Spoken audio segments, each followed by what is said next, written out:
Jai Hind everyone, this is Pallavi and a warm welcome to all of you on this YouTube channel।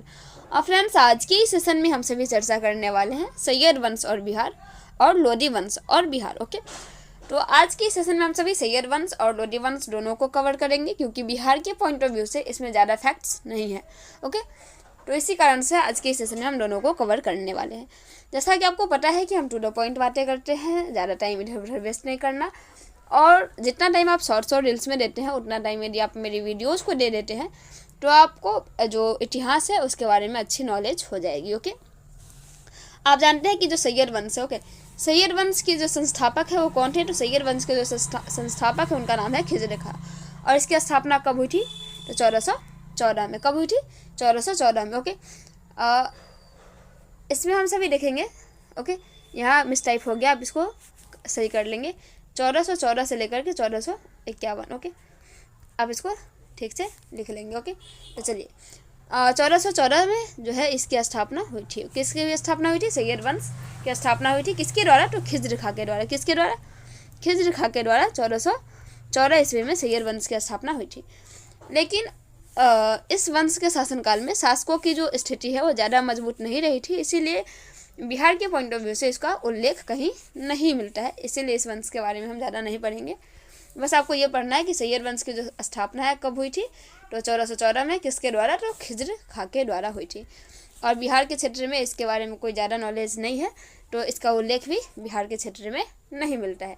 तो चलिए लोदी वंश के बारे में देख लेते हैं। लोदी वंश और बिहार में आप यह देखेंगे कि इस वंश के जो संस्थापक है आपको पता है कि बहलोल लोदी है। कौन है? बहलोल लोदी। और इस वंश की स्थापना कब हुई थी? 1491 में हुई थी। नहीं, 51 में। ओके, 1451 में हुई थी। ये एक अफगानी वंश था। ओके, कौन? लोदी वंश जो है वो एक अफगानी वंश है, और जिसके दौरान भारी संख्या में अफगानी लोगों ने भारत में नौकरी दी गई थी। और बहलोल लोदी के शासनकाल में ही फरीद खां, जिनका नाम है शेर शाह सूरी, के दादा जो थे उनका नाम था इब्राहिम खां, वो भारत पहुँचे थे। मतलब शेर शाह सूरी के जो दादाजी थे जिनका नाम था इब्राहिम खान, वो किसके समय में भारत पहुँचे थे? तो बहलोल लोदी के समय में ही वो भारत पहुँचे थे। और फिर इनके जो पुत्र है शेर शाह सूरी, वो कब? तो 1540 में जो युद्ध होता है उसमें विजय प्राप्त होते हैं और हुमायूं को हरा करके, और 1540 से लेकर के 1555 तक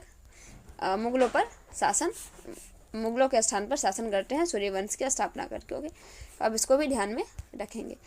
साथ ही सिकंदर लोदी के सेनापति जो थे उनका नाम था दरिया खां नुहानी। तो फिर इसके बारे में भी, नुहानी वंश के बारे में भी इसके जस्ट बाद वाले सेशन में हम पढ़ने वाले हैं। आप अभी बस इतना याद रखना कि जो लोदी वंश के सेनापति थे उनका नाम क्या था? उनका नाम था दरिया खां नुहानी।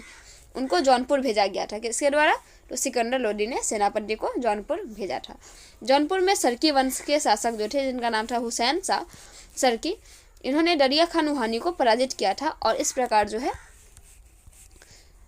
जो है वो सिकंदर लोदी दरिया खां नुहानी को जौनपुर के प्रशासक नियुक्त किया गया था। दरिया खां नुहानी ने जौनपुर में सरकी वंश का अंत करके हुसैन शाह सरकी को पराजित करने के बाद नुहानी वंश की स्थापना करते हैं, और लोदी वंश के जो अंतिम शासक थे जिनका नाम था इब्राहिम लोदी। तो आप इन सारे पॉइंट्स को याद रखेंगे, जो भी हमने क्या करा है, तो जो भी हमने अंडरलाइन करा है वो सारे के सारे इंपॉर्टेंट है। अगले आने वाले सेशन में हम सभी नुहानी वंश को पढ़ने वाले हैं। आज के लिए इतना ही।